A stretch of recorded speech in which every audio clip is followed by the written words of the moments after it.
New Thinking Aloud is presented by the California Institute for Human Science, a fully accredited university offering distant learning graduate degrees that focus on mind, body, and spirit.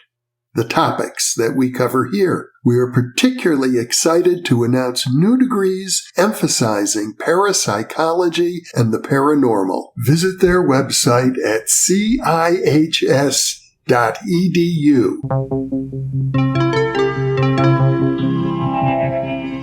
Thinking Aloud.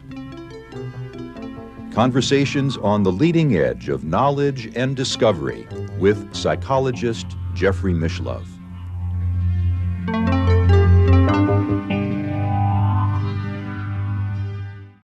Hello and welcome. I'm Jeffrey Mishlove. Today, we're going to have an open-ended conversation with Federico Faggin.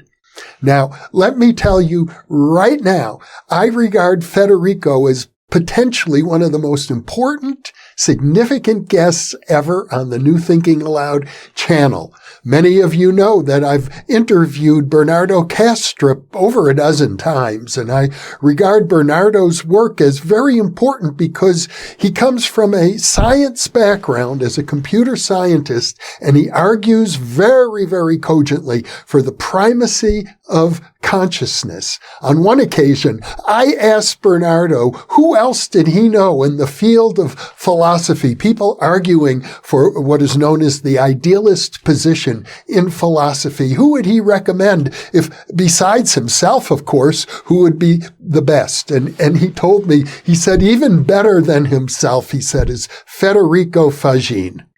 Federico received the National Medal of Technology and Innovation from President Obama in 2010.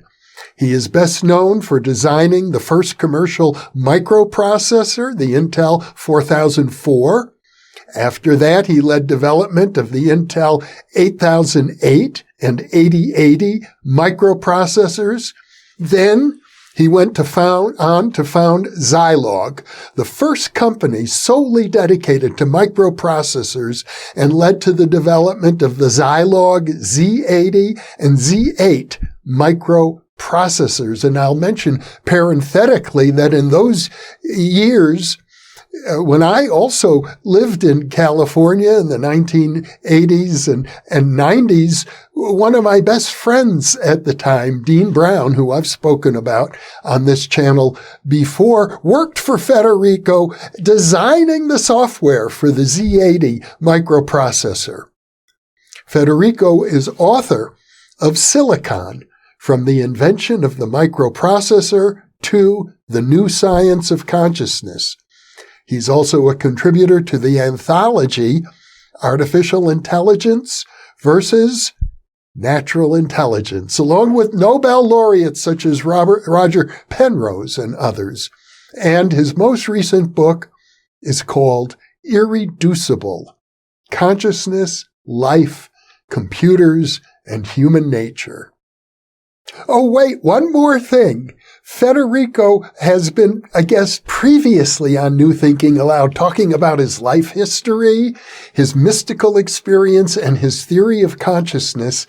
I think you'll get much more out of today's interview if you watch that one first, and I'm going to link to it in the upper right-hand corner of your screen. If you have a computer capable of capturing that link, I recommend you watch that video first if you haven't already. Federico is based in Northern California, and now I'll switch over to the internet video. Welcome, Federico. It is a pleasure to be with you once again. Yes, likewise. I'm looking forward to this. We had a long conversation, but it's been many months. I'm encouraging our viewers to view the previous video. You spent a lot of time going over your very extensive history building microprocessors. And then we talked as well about your personal mystical experience that came to you unexpected at a time in your life when you were pretty much a materialist, reductionist engineer and scientist. And then you began, after a lengthy period of integrating that experience and coming to terms with it, you began developing your own theories about the nature of consciousness. And I think your theories are very significant. I really want to delve into them. Your personal story is fascinating, but I'm even more fascinated personally by your theories. So let's start by talking about free will. I know that's very central to your work. Yeah, well, free will is the ability that we have to choose the path of our understanding and of our experiencing freely, meaning not because the brain as a mechanism pushes us one way or another, but because we are conscious. And so because everything is interconnected, no matter where I start, I have to go around the loop because otherwise we won't understand. So free will, for example, is essential in my theory to the existence of consciousness that has some causal power in our life and in the world. Because if there was no free will, then consciousness would be absolutely worth nothing. Because it would mean that the brain makes the decisions of what it wants as a machine, and consciousness goes with the ride, and it can do nothing about that, which is actually much of the scientism worldview that exists today. And I use the word scientism to, to distinguish from science with the capital S, which is what is the work of the best scientists in the world. But unfortunately, many people in science and technology are embracing a very dumbed down view of reality, which I call scientism, that believes in materialism and reductionism, which has been already discredited by quantum physics. Quantum physics is the theory that describes the deeper world, the deeper reality, out of which the reality in space and time, the objects that interact in space and time, emerge. So, free will, therefore, if we didn't have free will, our consciousness would be useless. It would be epiphenomenal, which is exactly what most scientism, minister of scientism believe in. So they believe that consciousness is really an epiphenomenon, that it has no causal power. So in my work on consciousness early on, it was clear to me that consciousness and free will had to be linked in an inextricable way, because if we didn't have free will, consciousness wouldn't matter, though consciousness could exist without free will. And in the theory that I have, consciousness can indeed exist without free will, and we'll talk about later. But free will without consciousness doesn't make any sense. And therefore, it would appear, on top of it, it would appear from an observer outside of the system, it would appear as randomness, which is exactly what quantum physics describes with the collapse of the wave function. So we'll revisit this, but one of the crucial conclusion of my theory is that the collapse of the wave function in quantum physics is actually not a random event that nobody can understand why it happens, but it is actually a free will decision of the conscious field that is observed.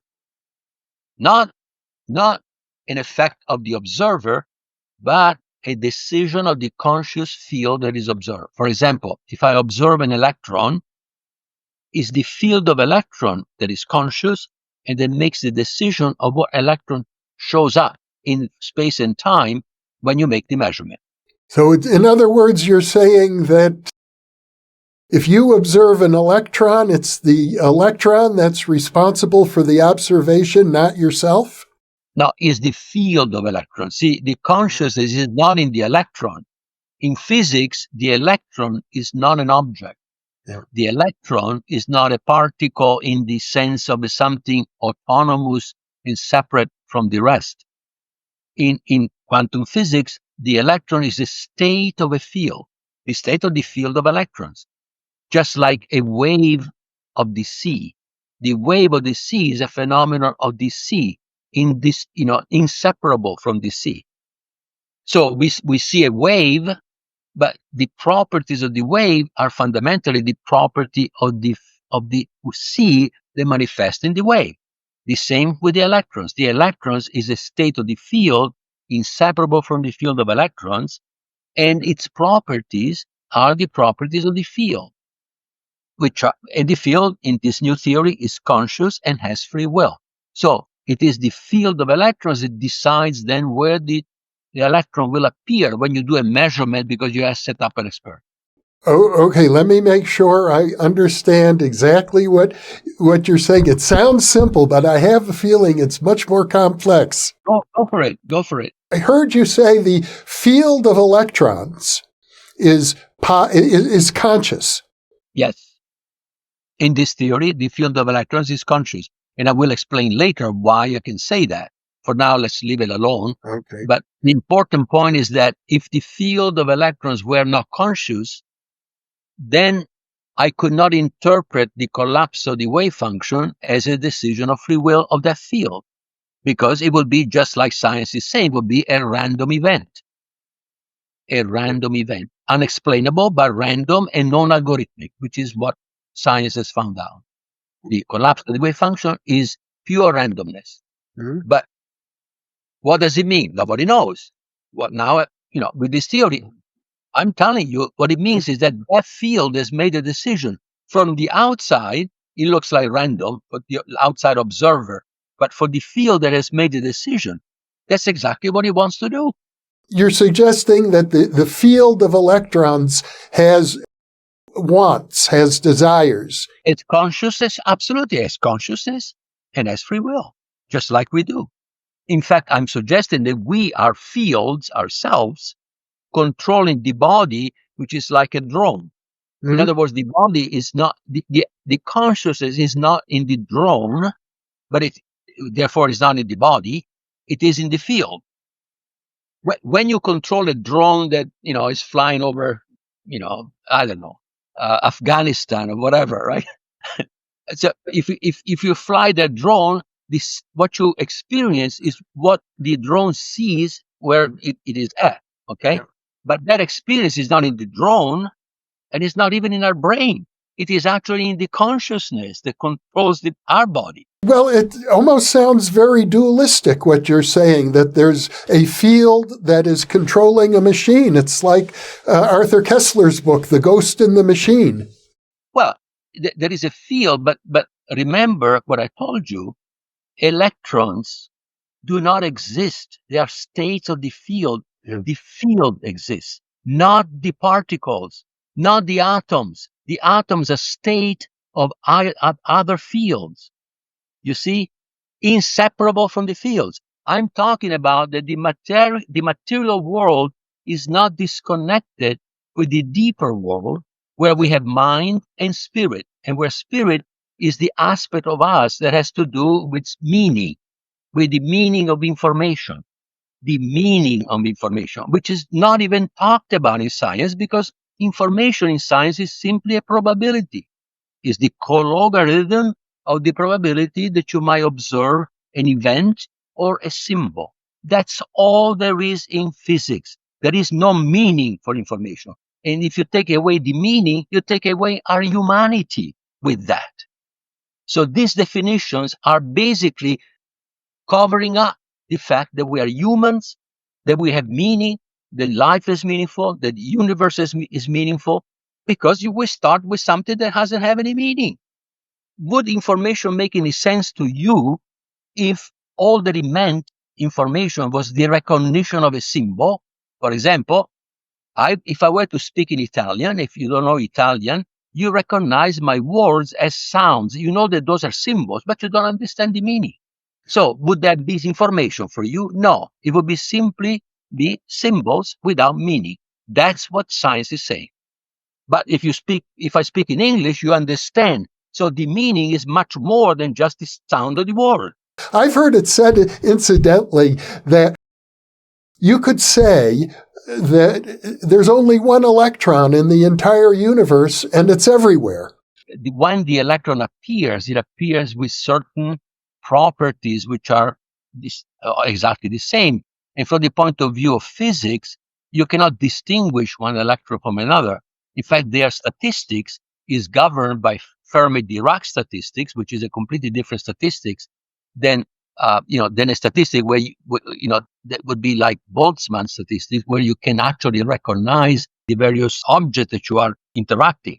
Statistics of electrons, for example, obeys exactly the rules of objects that are all the same and indistinguishable one from the other. That's why someone says there is only one electron. Well, yeah, conceptually there is only one electron, but they may appear in different places in time. So the fact that they are in a different place makes them a different electron. Yeah, in reality. How would I distinguish between the field that is me and the field that is electrons? Well, you distinguish because, first of all, these fields don't need a human being to actually interact with each other. They can interact with their own the particles, which are the states of the electrons, are actually like the words that I speak. Those are dynamic symbols that are used to communicate the meaning. So the fields, the quantum fields, talk to each other. The fields communicate with each other. What are they communicating? Their own meaning. Of course, I can hardly know your meaning. I know a little bit of my own meaning, but the meaning that I have within myself is also a meaning which is not a number. The meaning has nothing to do with numbers. Just like qualia, which is the sensation and feelings that we have nothing to do with numbers. They go beyond numbers. The numbers can only measure. There's something that exists in space and time in the classical world. Those are conducible to numbers. You can measure them. And they are real numbers. But the quantum states are described with vectors whose components are not real numbers. They're complex numbers, and those complex numbers are not real. They're not numbers really, because they represent a wave. They don't represent a quantity that you can measure. No measurement in space-time will give you a complex number, because the complex number, the imaginary part of a complex number, which is square root of -1, cannot be obtained by any operation with numbers. It is something beyond. It behaves operationally like if it were a number, but it's not a number. Yeah. You see, that's why it's called imaginary. Right. But so in the vector, that the n-dimensional vector that represents the quantum state of a field, in that vector, the components, which are complex numbers, represent probability amplitudes. They don't represent things. They represent what we can know about things. And what we can know about things are only probabilities. So just that alone, think about that. That means that the nature of that state is like a thought. It's not like a real thing. It's a thought before the thought becomes a real thing. Okay? And that's what quantum physics describes. Quantum physics gives you the evolution of a quantum state of a field, for example. But then, if you want to make a measurement of a quantum field of electrons, for example, you have to set up an experiment, and in the interaction between the quantum field of electrons and the measurement instrument, you will find an electron will appear in the instrument that measures the electron. Well, what appears, first of all, is not the electron. What appears is, after something, this interaction between the two fields have created something that gets amplified and eventually results in something, in a classical symbol, something that you and I can see. Because quantum information cannot be seen, cannot be known. The no cloning theorem is saying that even a qubit, there will be the equivalent of a bit of a computer. A bit of a computer is 0 or 1, and you can know exactly 0 or 1. If I give you a quantum bit and ask you to find out what the state of the quantum bit is, you will never know. Because no matter in which way you measure it, you will find always 1 or 0. But the actual qubit represents a direction in space, in three-dimensional space. So it has an infinity of possible states. And when you measure it, you got to measure it in one direction, and you disturb it so that you measure 1 or 0 in the direction that you impose on that qubit. You see how it works? So, I mean, it's really mind-boggling if you think about it, but it's actually saying that we, in our interaction, we are not spectators that look at the world like in classical physics. I don't look at a movie independent of my presence. We are participants, but it's more than that. We are actually observer, observe, and agent, all three rolled in one. And depending on how we interact, we can be, at one moment, we can be observer, and then can be observed, and then can be actor or agent. Well, I think it's very interesting, Federico, that you came to this work as an entrepreneur, an engineer, and a scientist all together. My experience is kind of funny.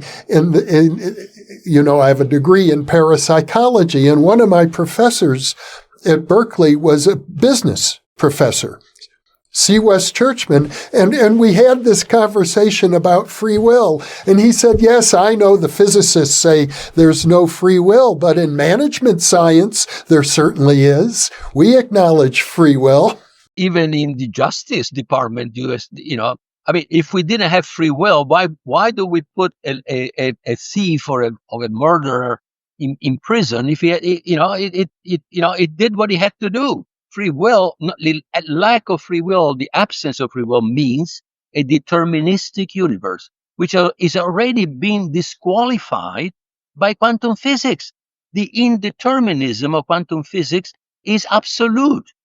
There is no way around that. So, it's crazy to say that there is no free will. It's basically, we have called randomness what is actually free will.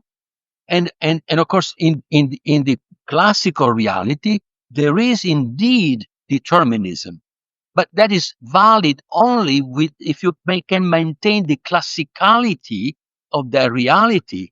And we can do that, for example, like a computer, for example, is a classical system, deterministic, entirely deterministic, unless the computer asks for information from outside itself.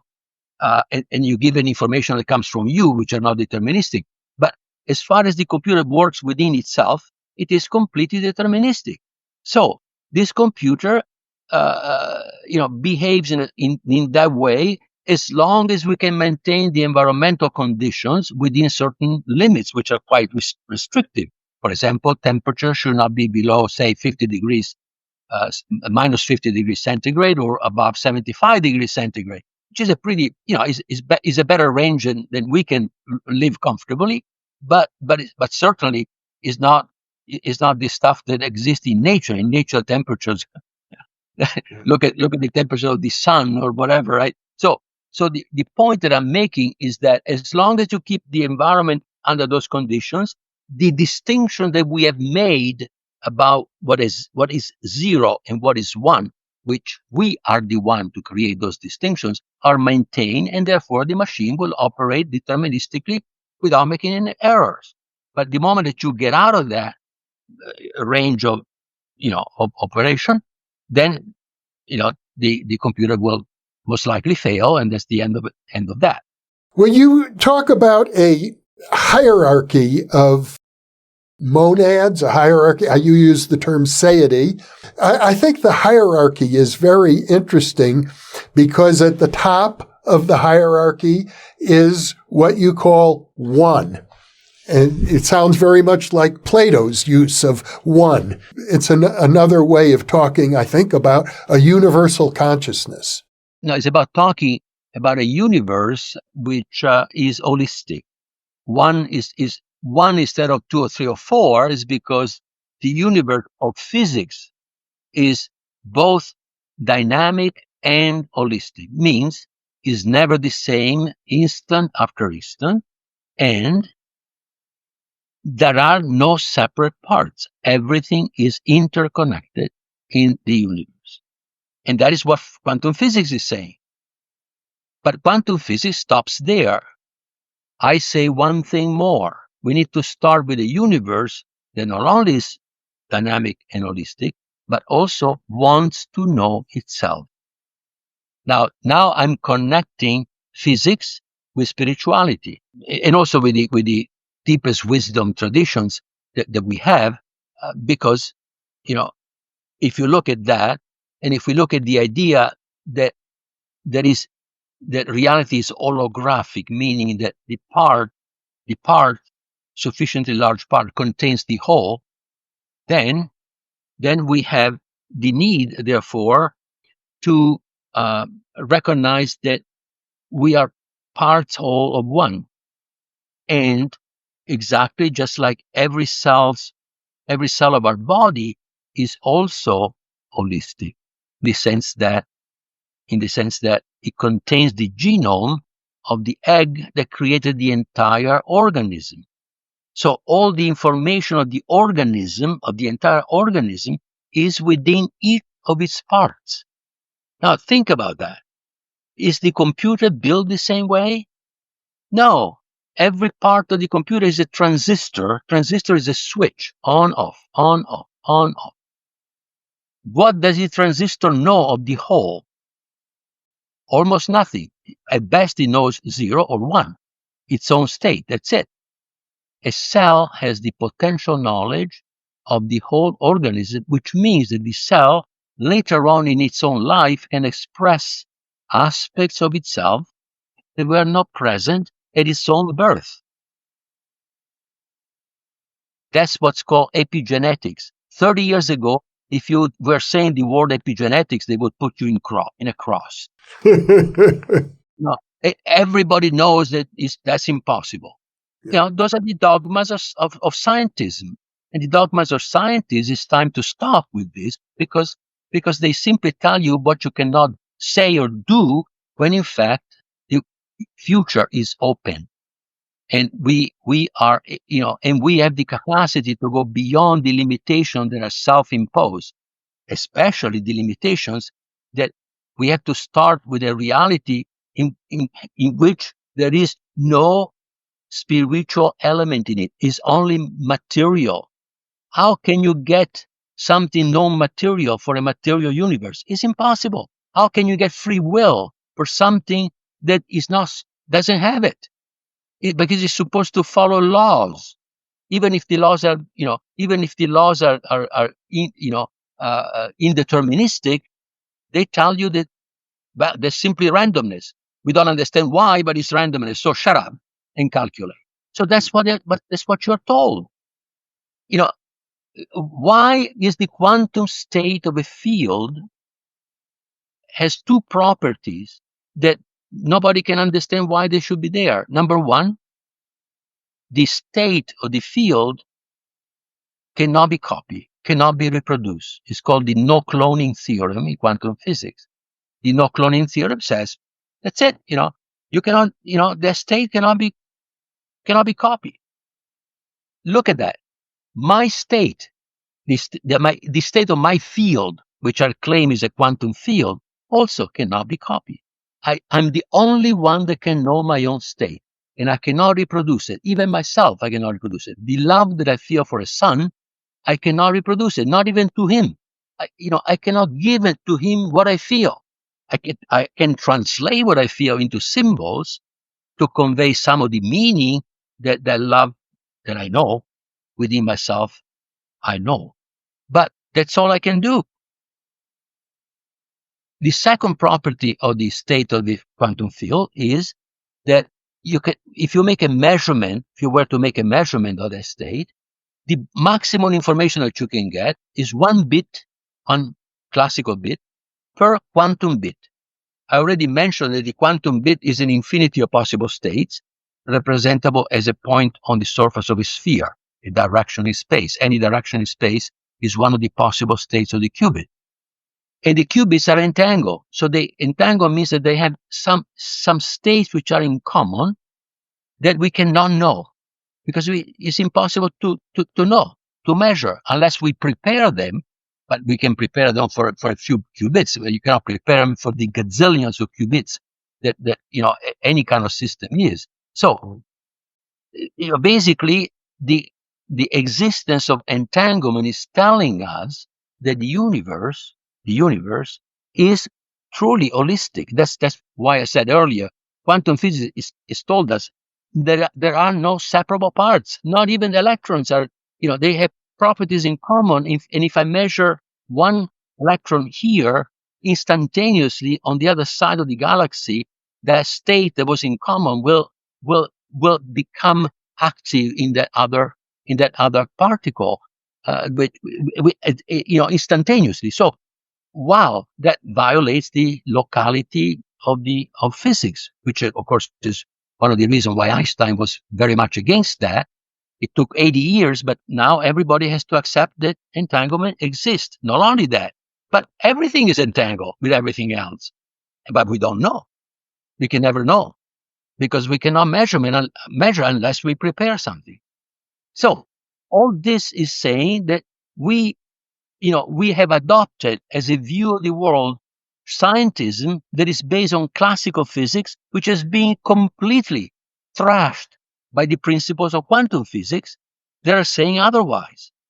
But because nobody understands them, and very few physicists have had the courage to go deeper and deeper into what they mean, we simply are happy to apply the math and simply solve problems that are practical problems. But we are not solving our human problems, because we have basically shoved them under the rug by starting world in which there is no consciousness and no free will. So I'm saying we need to start with a universe, with one that is conscious and has free will. And if we start with that, then we can actually show why quantum physics must have the properties that nobody understood before. Now, the property of the state of a quantum field are exactly the property of conscious experience. My conscious experience is private, non-reproducible, non-clonable, and what you can know, what anybody can know, including myself, of my feeling, because what I know this in the sense that I can put into symbols, is only 1 bit per quantum bit. So, if you accept that consciousness and free will must be taken as properties of the universe, they are our properties, and no one can explain how they may arise from matter and space and time, which don't have those properties. So where are they coming from? And the fact that we know that we are conscious, and we know that we have some certain amount of free will, cannot do everything we want. In fact, very little we can do that with is free. But we can do some stuff that is free with a free will. Then we can explain even to a child why quantum physics must have this property, because quantum physics must reflect the deeper properties of the fields, of the quantum fields, among which we are there. You pointed out that entanglement is crucial, and I'd like to explore the ethical implications of entanglement with you, because I under the impression most people grow up in a world where everything is thought of in classical terms, and which is pretty much dualistic. You've got good and evil. You've got right and wrong. We've got the inside and the outside, me and you, and the idea of separateness. The notion of entanglement suggests nothing is separate. So you can't devote your whole life, for example, as many people do, to fighting what they believe is evil because we're connected to that. It would be like trying to cut off our own hand. Yeah, absolutely. Yeah. But from the point of view of science, and entanglement is no property other than the fact that these states can be entangled. Period. There is no moral, no, there is nothing. Have you ever read the word love in a book of physics? The word love isn't used, or courage, or ethics. No, it's all about things that interact with each other according to certain laws. That's the end of it. But that cannot be the entire world. But that's why scientism says that consciousness, free will doesn't exist, and consciousness is epiphenomenal. So everything that distinguishes us from the machines has been eliminated by fiat, by definition, not because it is so, but because it has been defined so to please those that believe that the world is made this way. And of course, then the consequences of this is what you see now in the world, and it will get worse, of course, because now artificial intelligence is the ultimate riches or the ultimate damnation. If it is the ultimate riches, if people use it ethically, or the ultimate damnation if it is used to simply manipulate us better. And I'm afraid that it is likely that the second hypothesis is closer to the truth than the first. Well, that gets us back to the topic of free will, doesn't it? That we are relatively easily manipulated because we don't have 100% free will. We're not totally in control. I think you described the human organism as being a mixture of free will and determinism. Our body itself does not have free will. The free will is in the field that controls the body. Actually, it is a form of hypnotized by the body that we believe to be the body, right? So every time I say we, you think of the body. No, when I say we with this new theory, we fields that control the body. When the body dies, the field doesn't go anywhere. The field, it continues to exist. The field of electron has been here with us since the beginning of the universe. It is all, the electrons have never changed in 13.8 billion years. You see, so we have to change completely the way we understand what we are. But of course, at the first time you say something that goes a little bit askew of what scientism is saying, they are castigated, and nobody wants to listen to you because obviously you don't understand anything. But this is exactly what causes the problems that we have. Because if we eliminate the heart, meaning the ability to work together, the compassion, the empathy, the stuff that unites us is eliminated, because all that exists is reductionism, and competition, when instead should be cooperation. I mean, if the universe is holistic and everything is interconnected, the good that I do to the world will return to me. But so the bad that I do to the world will return to me. You see, only if you think that you are separate and you can get away by doing some bad things to others, you think that you get away. But that's not the way the world works. Because if it doesn't come back to you in your life, it will come back to you in the next life. Because we do not die, you see. If you think that when you're dead, everything is done and you don't have to worry about it, no, you should be worrying about, because, but not in the sense of a punitive way, because our purpose is to know ourselves exactly like the purpose of one. We are emissaries of one, that through our knowing ourselves, one knows itself. Because if one is the totality of what exists and is all interconnected, even the negative things that occurs in our life are still part of one.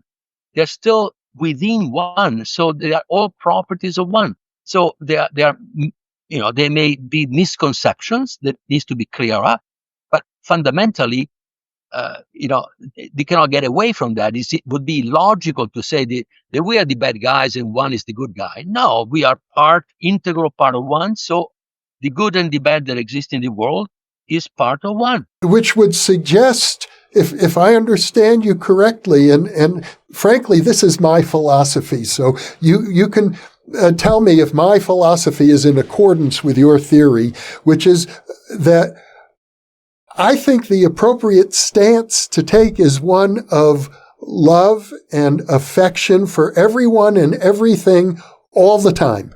Yeah, that's true. That's true. Though it's not easy. There are certain fundamental ideas here that are exactly the opposite of what scientism say. For example, if you want to find out things, the things that you need to find out, they are outside of you. Okay, so everything is outside, and you have no inside. If consciousness is epiphenomenal, forget it. You can throw it away. Is useless. So you might as well forget about the feelings and all that kind of stuff because they don't mean anything. Because only rationality is what matters. So little by little, we will disconnect ourselves with our interiority, where actually we have the solutions of our problems, and we are moved outside of ourselves, and so we lose ourselves outside of us. And that's, of course, that's what happened to me when I was in my 50s, in my late 40s, found out that I was very unhappy despite all reasons to be very happy. And I wasn't. So what's wrong with this picture, right? What was wrong with that picture is that I basically disconnected from myself, from my interiority, from my real source of love, source of joy, source of satisfaction, source of connectedness with others in the world. Because, living in a competitive world, you had to beat, the competition.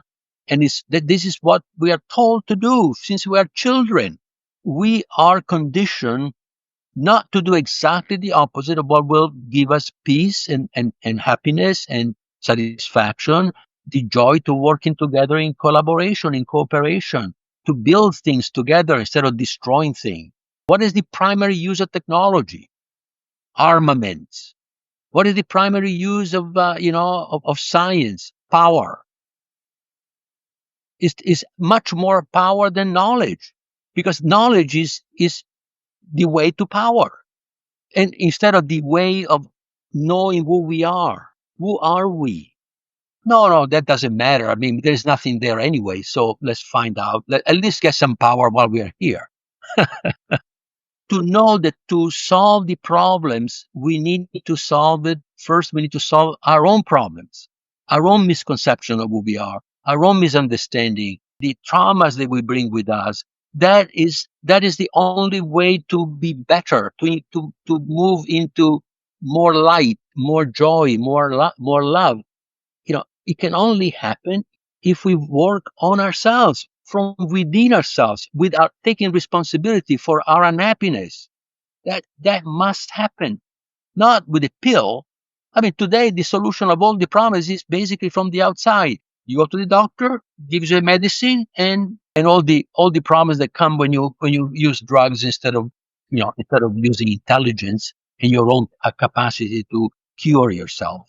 Competition instead of cooperation. The world runs on competition. Everything is a competition because it's enshrined in the principle of life, the survival of the fittest. What does that mean, survival? I live and you die. I live because I am more fit than you. Boom. That's what happens. This is the mindset today. Instead of working together and creating something, taking care of our ecosystem. No, more, dominate. We dominate the system, and we destroy the system in that dominance.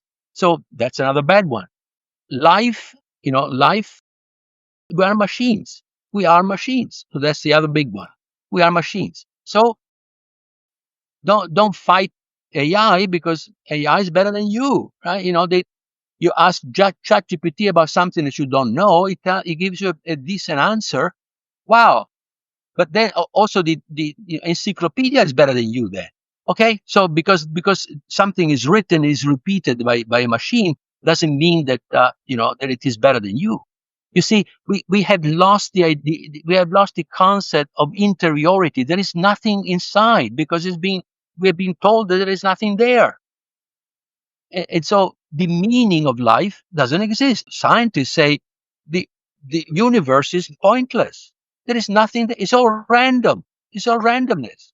So don't worry about it. Just live your life and try to get this most out of this life, because that's all there is. That's it. And people live under this. So no wonder that then people, try to get the most out of this life, since we have been told that that's all we got. You were involved yourself for decades in this competitive world. And in fact, if I understand correctly, you left Intel to set up another company, Zilog, that became a competitor to Intel. Isn't that the American way? Come on. Well, if we are one with everything, we must also be one with this urge to dominate, this urge to control, this urge to be separate. Absolutely, because there is a duality here, which is foundational. Do you work for yourself, or do you work for all, meaning the others as well as yourself? And if you choose that, there is only that choice. Is a true bifurcation there. If you work for yourself, you will simply become ever more unhappy, because you will destroy everything that you have inside, because the only way to do what you're asking is to enrich yourself, basically, get more stuff out there, because because you go against what is in here. What is in here is about love, joy, compassion, empathy, the good of living together. If we don't go inside and find our own compass, certainly we don't find it outside. And it is there. And I can guarantee you that. But you got to do the work. Well, Federico, I can tell that you are speaking from experience. You've been there. Yeah, I've been there. Once again, it has been a real pleasure to be with you, to hear your ideas, Federico. I feel a deep connection to your work, and I'm hopeful that we will have many more conversations in the future after your next book comes out. There are enough people now that really want to understand this, and they want to really reflect and not just go with the crowd. Well, that's why I'm hopeful that we can have many more conversations, because you're addressing deep issues that you don't. I think most people will hear you and say, yes, of course he's right, but that's not enough. You have to hear it many times to really digest what you're saying. Yes, absolutely. That's correct. Yeah. Thank you, Jeffrey. Thank you, Federico. It's a joy to be with you. Thank you. For those of you watching or listening, thank you for being with us, because you are the reason that we are here.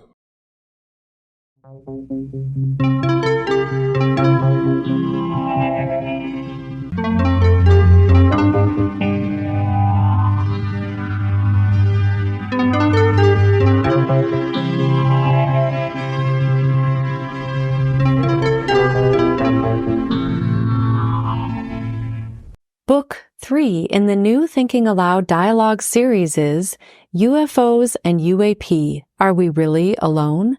Now available on Amazon.